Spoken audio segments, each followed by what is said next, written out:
देखिए, साधारण ब्याज के इस पार्ट में पहला क्वेश्चन है, समान साधारण ब्याज की दर से एक धनराशि 6 वर्ष के बाद 12,000 रुपये और 9 वर्ष के बाद 15,000 रुपये हो जाती है, तो राशि क्या होगी।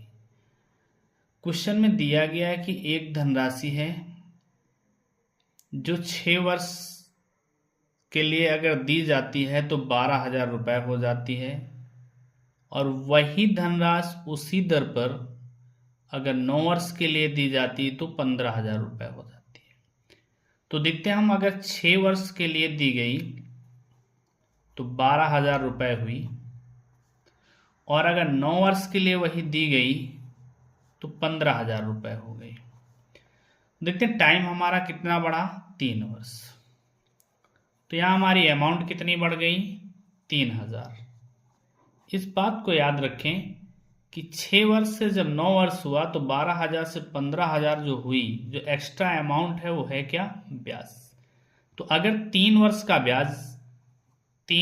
का ब्याज जो हमारा 3,000 रुपये है, तो हम कह सकते हैं कि 1 वर्ष का ब्याज कितना होगा, 1,000 रुपये। 3 एकम 3।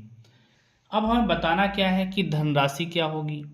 जब 1 साल में हमको ब्याज 1,000 रुपये मिलता है, तो यहाँ देखें, पहले में देख लें कि जब हम 6 वर्ष के लिए जमा करते हैं कोई धनराशि तो 12,000 बन जाती है। इसका मतलब वो हो मिश्र धन।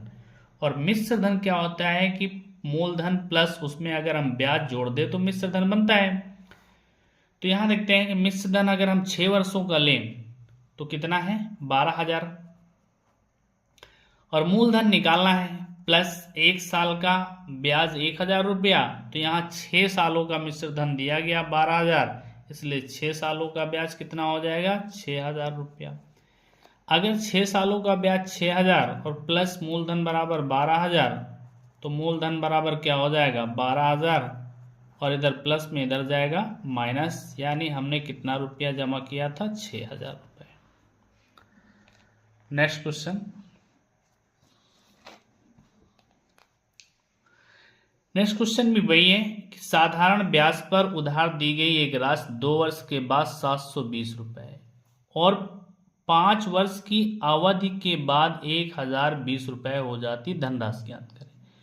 इस क्वेश्चन में देखिए थोड़ा सा डिफरेंस है कि 2 वर्ष के बाद तो 720 रुपये हो जाती है, लेकिन कहता और 5 वर्ष की अवधि के बाद, यानी 2 वर्ष के बाद 5 और वर्ष अगर लिए जाते हैं तो हमारी धनराशि कितनी बन जाती, 1,020।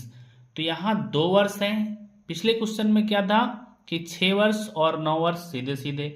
यहाँ कहता है कि 2 वर्ष के बाद 720 होता है, फिर उसके बाद कहता है और 5 वर्ष की अवधि के बाद, यानी 2 वर्ष के बाद 5 और साल। तो देखते हैं दोनों धनराशियों में अंतर कितना है। दोनों धनराशियों में यहाँ 1,020 और यहाँ 720 है। अगर दोनों धनराशियों का हम अंतर निकालें, तो दोनों धनराशियों का अंतर 1,020 से अगर हम 720 घटाएं तो यानी 300 रुपये का अंतर है। कितने रुपए का अंतर है, 300 रुपये का।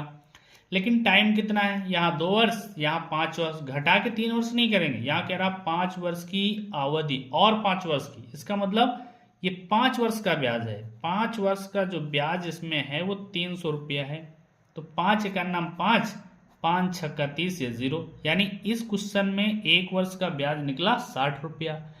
अब हम ले लेते हैं चाहे 2 वर्ष पर और या 5 वर्ष पे। तो 2 वर्ष पे लेते हैं। 2 वर्ष के बाद कितना हो गया हमारा अमाउंट, 720, और ये 720 है क्या हमारा, मिश्र धन।